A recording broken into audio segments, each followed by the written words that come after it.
Hi friends, welcome to Lip Smacking Delicacies. Today I'll be showing you a very nutritious recipe of Palak chicken or Saag chicken. This is very rich in iron as well as protein. So let's get started with the ingredients. For making Palak chicken, I've taken around 500 grams of chicken. I've taken 500 grams of spinach. This is blanched spinach and I've coarsely made a paste out of it. This is a coarse paste. This is not a smooth puree. And while I was making the paste, I've also added 3 to 4 green chilies into the paste. So we are not using any red chilies. You can adjust the number of green chilies as per your taste. I've taken around 1 cup of fresh tomato paste,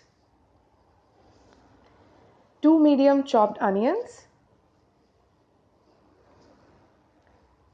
1 cup thick yogurt, 2 to 3 tablespoons of fresh cream. You can also use malai if you wish to.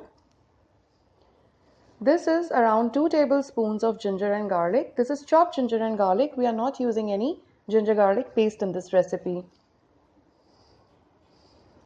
We need a few dry spices, so I've taken around 1 cinnamon stick. I've broken the cinnamon stick into 2 pieces. This is 1 black cardamom. I've crushed it. I've taken around 3 to 4 green cardamoms which are slightly crushed, and around 4 to 5 cloves. We also need around 1.5 tablespoons of cumin powder, 1 teaspoon garam masala powder, 1.5 teaspoon of dried fenugreek or Kasturi Methi, and salt to taste. So let's start preparing Palak chicken. In a heavy bottomed pan, I've taken around 2 tablespoons of mustard oil. You can use any other oil of your choice. You can use butter as well, but mustard oil really goes well with this recipe. So we need to heat the oil nicely.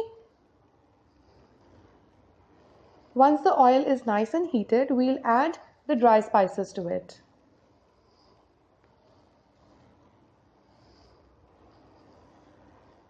Once these spices begin to crackle and they release their aroma, that is when we will add the chopped onions to it.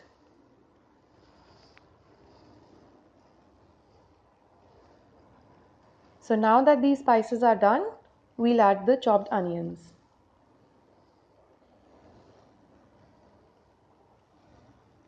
After adding the onions, we need to saute it until the onions turn golden brown. It may take around 3 minutes, so let's keep frying this.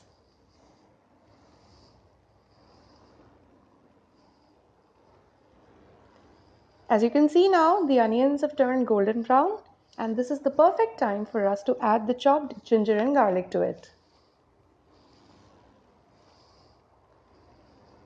After adding the ginger and garlic, we need to cook this for around 2 minutes or till the ginger garlic gets cooked.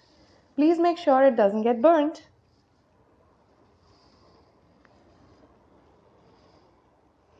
So as we can see, the ginger, garlic and the onions are nicely done.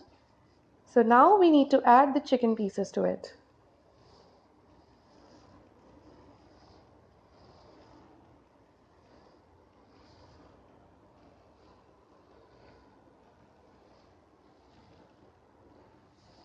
Once we've added all the chicken pieces, we need to fry it with the onion mixture. And we'll fry the chicken till it turns a little golden. So you can see a beautiful glaze on the chicken pieces. And that is when we'll stop cooking the chicken and we'll add other ingredients. So it's been around 4 minutes that I've been frying the chicken, and you can see this beautiful glaze. Do you see this beautiful golden mark on the chicken leg?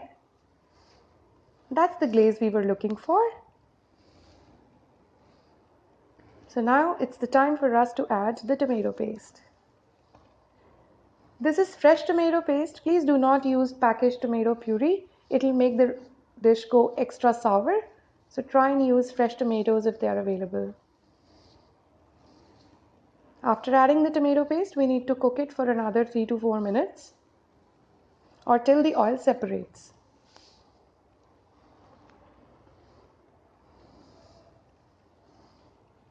It's been 4 minutes that I've been cooking it with the tomato paste, and you can see that the oil has separated from the mix of spices.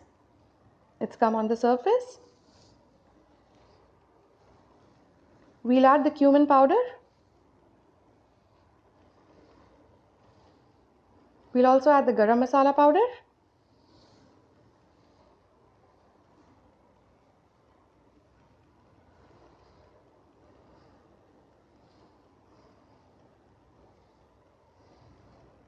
And we'll give it a nice stir.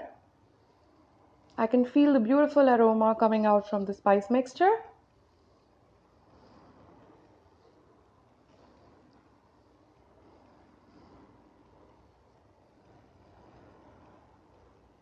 Now we'll add the yogurt.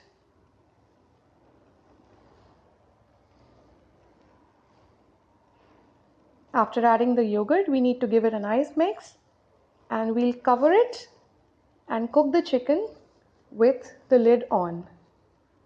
So we'll just put the lid on and we'll let the chicken cook. So this has to cook for around 3 to 4 minutes or till the chicken turns tender.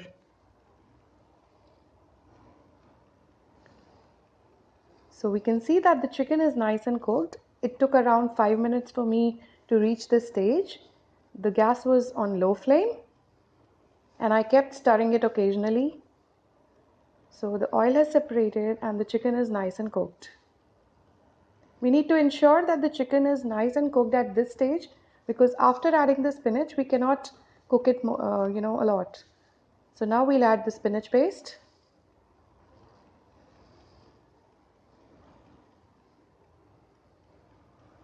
And we'll give it a nice stir. So we've not used a lot of spices in this. So the flavor of saag chicken is very clean and it's very simple.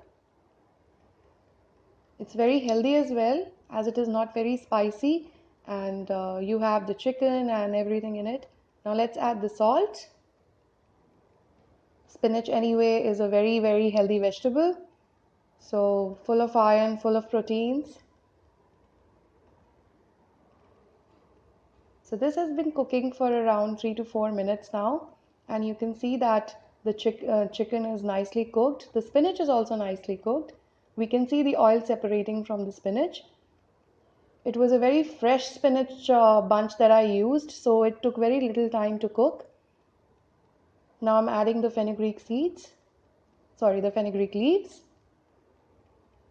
and the cream. So the cooking time of the spinach may vary again upon the quality of the spinach that you're using. And now, after adding the cream, we need not cook it for a long time. We'll just cook it for another 2 minutes or 3 minutes, and then we'll turn off the flame.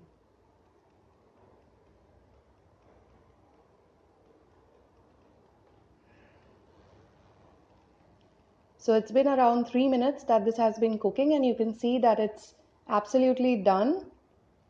Please ensure that you do not put the lid on when you're cooking the spinach. So now the saag chicken is ready to be served. Serve it hot with roti or naan. If you like the recipe, please like and share my video and subscribe to my channel for more delicious recipes.